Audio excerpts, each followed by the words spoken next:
Hey hi everyone, good morning and welcome back to my another daily blog. আমি আবারও আজকে একটা নতুন ভিডিও নিয়ে চলে এসেছি।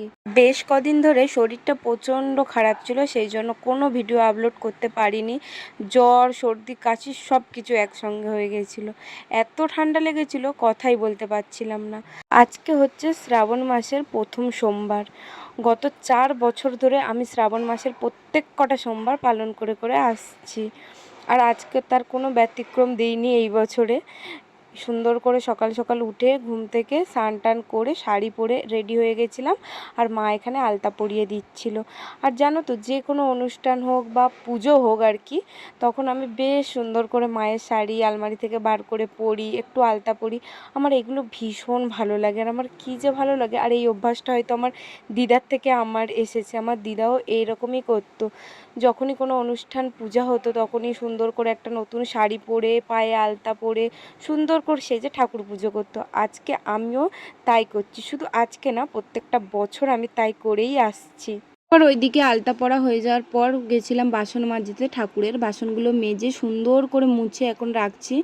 আর তারপর এখানে আমি ঠাকুরটা স্নান করিয়ে নিচ্ছি, প্রথমে ঘি দিয়ে। প্রত্যেকের পুজো করার নিয়ম বা ধরন আলাদা হয়। আমি প্রত্যেক বছর এইভাবেই পুজো করে এসেছি, আর এই বছরও আমি সেম একইভাবে পুজো করছি। প্রথমে ঘি দিয়ে ঠাকুরকে আমি স্নান করিয়ে নিলাম, তারপর মধু দিয়ে আবারও আমি স্নান করিয়ে নিলাম, তারপর ভালো করে ঠাকুরের গাটা মুছিয়ে দিলাম।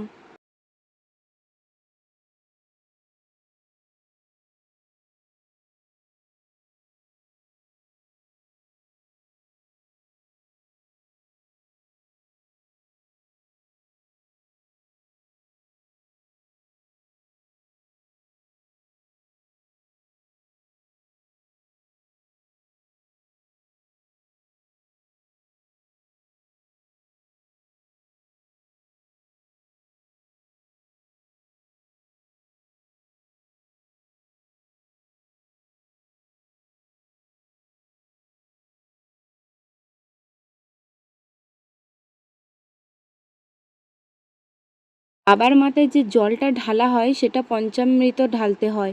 অনেকেই হয়তো এই নিয়মটা জানে না। আমি যেরকম দুধ, গঙ্গা জল, ঘি, মধু আর তার সাথে হচ্ছে 5 রকমের শস্য, এইটাই প্রত্যেক বছর দিয়েছি। আর বেলপাতা তো মাস্ট, বাবার লাগেই। তো এইগুলো দিয়ে বাবার মাথায় জল ঢালতে হয়। এটাই আমি পুরোহিতের থেকেও জেনেছিলাম যখন আমি মন্দিরে অঞ্জলি দিয়ে পুজো করেছি। তো সেইভাবেই আমি প্রত্যেক কটা বছর এইভাবেই বাবার মাথায় জল ঢালি। এই বছর আমার আর মন্দিরে যাওয়া হয়নি, এখানে আমি কোনো মন্দির চিনি না। এই বছর তাই আমি বাড়িতেই সম্পূর্ণ নিজের নিয়মে এবং ব্রাহ্মণ মশাইয়ের কাছ থেকে জেনে পুজোটা করেছি। আর তারপর ওপরে চলে এসেছিলাম তুলসী মঞ্চবে জল ঢালতে। আর সেখানে জল ঢালার পর মা দিয়েছিল ফল কেটে, এখন বসে বসে খাচ্ছি ফল। আমি আবার তোমাদের ক্লিয়ার করে দিচ্ছি, অনেকের পুজো করার ধরন, নিয়ম সব কিছুই আলাদা। অনেকে অনেক রকমভাবেই পুজো করে, বাট আমি এইভাবেই পুজো করে এসেছি, তাই আমি এইভাবে পুজো করলাম। আগে আমি বেহালাতে থাকতাম, তো ওখানে মন্দির ছিল, আমি মন্দিরে গিয়েও পুজো করতাম, বাড়িতেও করতাম। বাট এখানে আমি নতুন এসেছি, তো এখানে আমি কোনো মন্দির চিনি না, জানি না, তাই আমি সম্পূর্ণ বাড়িতে পুজোটা নিজের মতো করে করেছি। তো আমার পুজো করাটা তোমাদের কেমন লাগলো অবশ্যই কমেন্টে জানিও। এখন আমি ফল খাচ্ছিলাম, মা কেটে দিয়েছে যেই ফলগুলো পুজো দিয়েছিলাম সেই ফলগুলো। আর এখানে ফল খেতে খেতে একটু গল্প করছিলাম আর কি। আর আমি প্রত্যেক কটা সোমবার উপাস রেখেই পালন করি। একটুখানি সাবু খেয়ে আমি তাড়াতাড়ি করে বেরিয়ে পড়েছি। আর একটু কাজ করছিলাম, তাই ব্যস্ত ছিলাম, কোনো ভিডিও ক্লিপ নিতে পারিনি। আর এখন আমরা তাড়াতাড়ি যাচ্ছি, অলরেডি দেরি হয়ে গেছে। ট্রেনটা পাবো কি না জানি না। সোমবার করে আমার ক্লাস থাকে, যারা তোমরা আমার ভিডিও দেখো তারা তো জানোই। আজকে যা গরম, রোদ্দুর বাইরে, আমি এইভাবে পুরো চোখ মুখ ঢেকেই বেরিয়ে পড়েছিলাম ক্লাসে যাওয়ার জন্য। দেন সোমবার আর কোনো ভিডিও ক্লিপ নেওয়া হয়নি, শরীরটা আমার অনেকটাই খারাপ লাগছিল।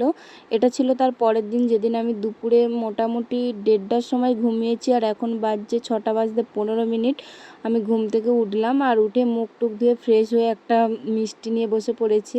আর এই লাল মিষ্টি খেতে না আমার ভীষণ ভালো লাগে। কারা কারা আমার মতো লাল মিষ্টি পছন্দ করো অবশ্যই কমেন্টে জানিও। আর এই ভিডিওটা আমি এখানেই স্টপ করছি। তোমাদের কেমন লাগলো অবশ্যই কমেন্টে জানিও। তো লাইক, কমেন্ট অ্যান্ড শেয়ার করে দিও। Tata, bye. সবাই ভালো থেকো, সুস্থ থেকো। টাটা।